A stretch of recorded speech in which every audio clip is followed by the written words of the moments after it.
Good morning and welcome to episode 405 of the show. I'd like to apologize before we begin because today is another daddy daycare episode. Not because the kids are home with me, but we're in the middle of school runs, waiting for mom to get ready so that we can leave the house, and I figured let me just hop on and make a quick recording. So if you hear any noise in the background, that's because the little one is with me while we're waiting for mom to get dressed. So let's see how quick we can blaze through this. Today, I would like us to look at the question if it's okay to use the how much do you want to pay tactic. That is when the seller, the vendor, the professional, the service professional, the artist, whoever you are, that's where the wedding planner, the wedding photographer, the cake artist, the architect looks the client straight in the eye and asks, how much do you want to pay? What do you think it's worth? All those kinds of questions. Now, whether it's okay to use that question or not, as a pricing ploy or as a negotiation ploy, it depends on your motive. And of course, your motive is tied to why these sorts of things even come up in the first place. Now, one of those reasons why people resort to that kind of tactic, asking the buyer, how much do you want to pay, is because usually you're at an impasse on pricing at the negotiation stage. So most likely the buyer asked you, the potential customer asked you to give a price, and you did, and the buyer said, oh, that was too expensive, and you guys have done some haggling back and forth. And then when this happens, sometimes the seller or the seller, okay, no, I shouldn't use buyer and seller. We haven't been using those terms on the podcast. So you, the professional, decides to make a bid for the buyer's innate sense of kindness and fairness. So when you say things like, how much do you want to pay, what do you think is worth, things like that, you are hoping that because you've tossed the ball over to the customer, that the customer is going to do what is fair, and the customer is going to try and do what is kind and give a fair price, and you can go from there. So that's how we get to this situation where you, the professional, the wedding photographer or the wedding planner, looks the customer straight in the eye and says, how much are you willing to pay for it? Or they say, how much do you want to pay? Or they say, pay what you think it's worth, or any other kind of those statements. So now that we understand where this thing comes from, of course, that being that you're in a difficult situation, back to the question, is it okay to use that trick? Now, for those of you who've been listening to the podcast for a while, you wouldn't be surprised the approach that I'm going to take, and that's to review and get back to the source. Now, usually when we get to an impasse on price, it happens because we failed to see if we're dealing with a qualified customer in the first place. For those of you who are new to the show, qualification is the process of talking to a customer to find out a few key things. It's a conversation, it's back and forth, it's not an interview. So you're just having a simple conversation to try and figure out if this person has a need. So let's go with the wedding planning example. Does this person have a need for wedding planning? The bride might say, yeah, she needs a wedding planner. But then again, her mom has 5 sisters, so they've got that covered.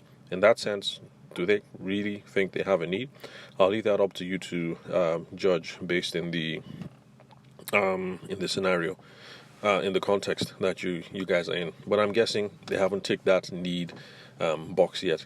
And then, of course, are they ready to take action? If they're discussing with you to be the wedding planner, but the guy just proposed and maybe they're getting married in 2 years or maybe in 3 years, the family hasn't met.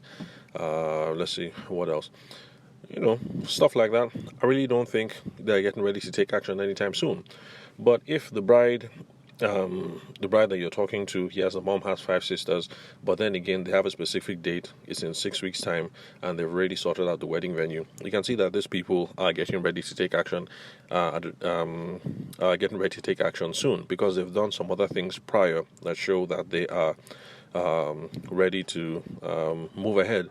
So if, as a family, they do decide that, you know what, let's have a wedding planner, I don't want to stress my aunties, then this is the kind of couple or family that might be good to go. Then, of course, the final one is whether they can afford the product or the service. So when you're qualifying the client, when you're running through the qualifications process or qualifications framework, these are the sorts of things that you're trying to tease out in conversation. If this is your first time of listening to the podcast, all you have to do once you're done listening to this episode is to look for other episodes that have qualifications in the title. You'll have to scroll down a bit because we're over 400 episodes now, and you will find much more details about specific qualification frameworks that you can use. And when I say qualification framework, it's more or less a conversation outline for how you can start the conversation from good morning, hello, what's up, how may I help you, all the way to thank you very much for your business. So qualification is key. If you're having to use any of these kinds of tactics, it means that you didn't qualify properly in the first place. Now remember, if you miss any of the criteria that we've gone through above, whether there's a need or whether there's an interest, if they're ready to take action and if they can afford, if we miss out on any of these, then we are not talking to a qualified customer.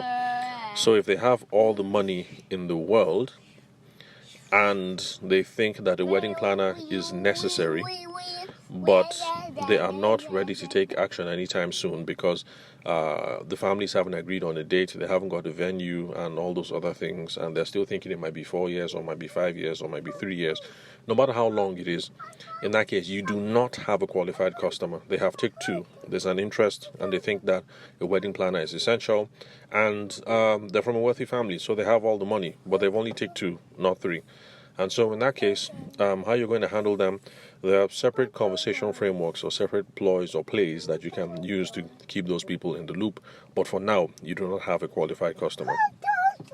So the best way to avoid using the how much do you want to pay blunder is to make sure that you've been asking money questions from the beginning. So questions like, have you used XYZ before? Have you used the wedding planner before? Has anyone else in your family gotten married? Have you guys used the wedding planner before? Questions like that. They will give you a sense of how often the person has been in the market for your product or your service. So have you used XYZ before? Have you used the wedding planner before?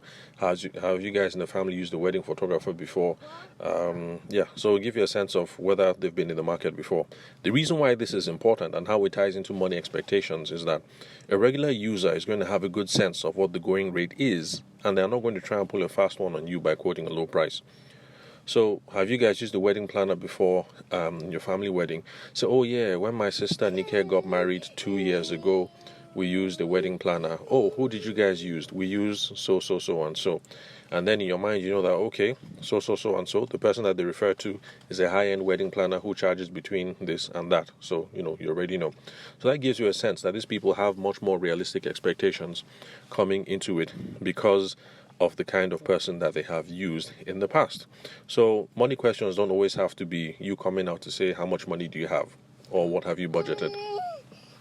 So questions like this, have you used XYZ before? That's an example of questions that you can use to get at money expectations.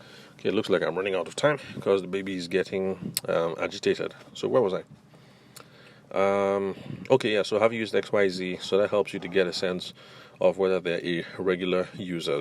So another example is, if you sell mobile phones and the potential customer last bought the iPhone XYZ 6 months ago, now the chances are, if they come asking for the latest iPhone XYZ Plus, that they're not going to be shocked when you give them the price.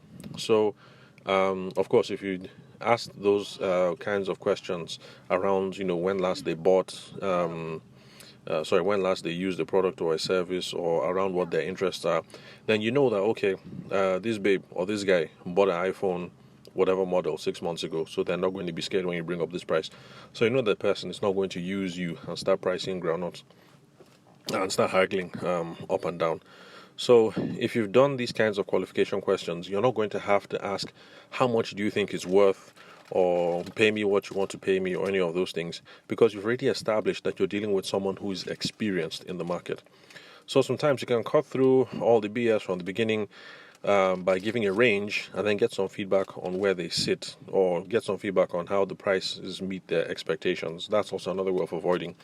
So you can say something like, my happiest customers have paid something between 300k and 600k for the silver package. How does that sit with you?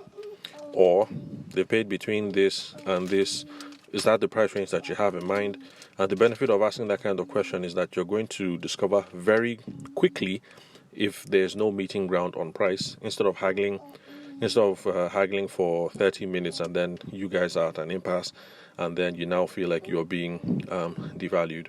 So the summary is that you have to find a way of bringing up money expectations early, because until someone wants and needs and can afford to pay, you shouldn't be getting emotionally invested in the situation, except if you run a charity.